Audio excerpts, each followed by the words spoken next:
Hey guys, it's Marvin Ambrosius here for another great episode of 5 Minutes with Marv. We have an amazing and special guest with us today, Suzanne Baum, journalist, columnist, and somebody who's a fitness enthusiast at the same time as well. Now, we're going to start off with our questions, 5 minutes. Let's go right now. So what does fitness mean to you? Hi, thanks for having me. Fitness means everything to me. It means working out for my mental health and working out to sort of make myself feel better, lose a bit of weight, tone up. Both. Wicked. And in regards to let's say hobby and habit, would you say that fitness is a hobby and a habit, or one or the other? I think it's both, Marvin. I think you've got to make it both. I think it's very easy to form habits. So I think if you make it a habit, that's a brilliant thing. But as a hobby as well, yeah, I've got older kids that train all the time. So between us, it's actually the one hobby we all have in common. Awesome.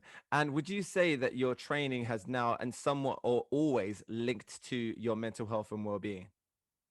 No, I've been very lucky. I think mental health wise, it's only sort of been, I think probably the last maybe 2 decades that I've really needed to work out for my mental health. Before that, that wasn't so much the case. Now, with the stress of family, the stress of children, the stress of juggling, the stress of lockdown, everything that's gone on in the world, working out for my mental health now is paramount. Awesome. And with just going back to the mental health aspect again, when was the first time you actually found, and do you remember the moment where you linked your fitness to mental health? Because it's something that it became a buzzword a couple of years ago, really, because it's something that's always been there. But can you tell me a little about the first time when you realized that this is doing more for me exercising than what I've realized consciously? Yeah, and I think a lot of new mums will agree with me, especially, you don't have the time to exercise when you've had a baby. But I actually suffered from a bit of postnatal depression after my first child. I'm talking about 20 years ago. So even though, again, like you say, this is only a recent buzzword, going back 2 decades ago, I learned from having my first kid how important it was to keep fit, for my body and my mind, and also to make me a better mum.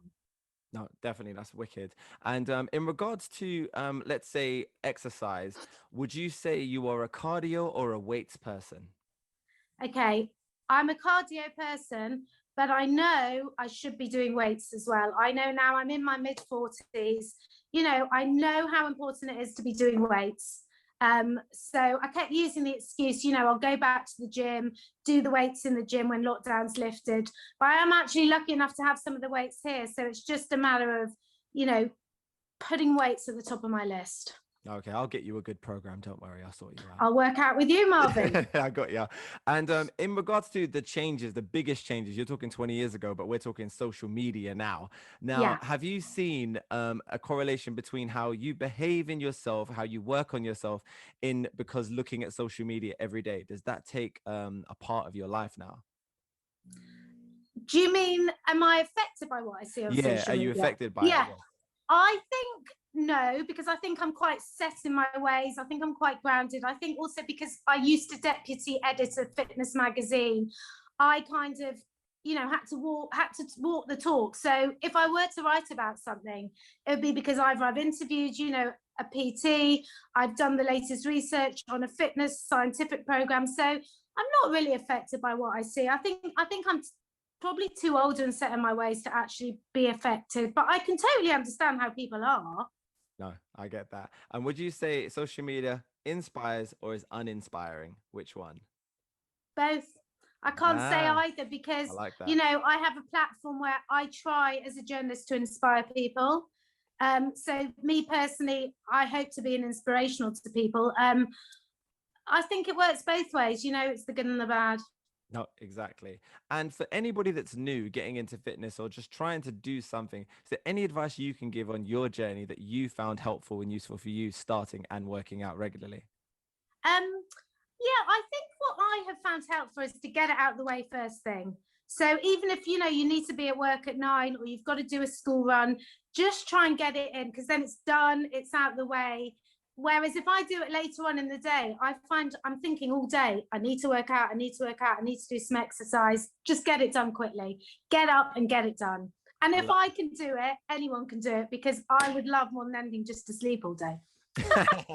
I love that. And last question now, because this does go very quickly. What is your favorite number one go-to song when you work out? Oh, Marvin, there's so many. Okay, Katy Perry Raw. I ran to this Oh, morning, nice. and Good it cadence was. on that.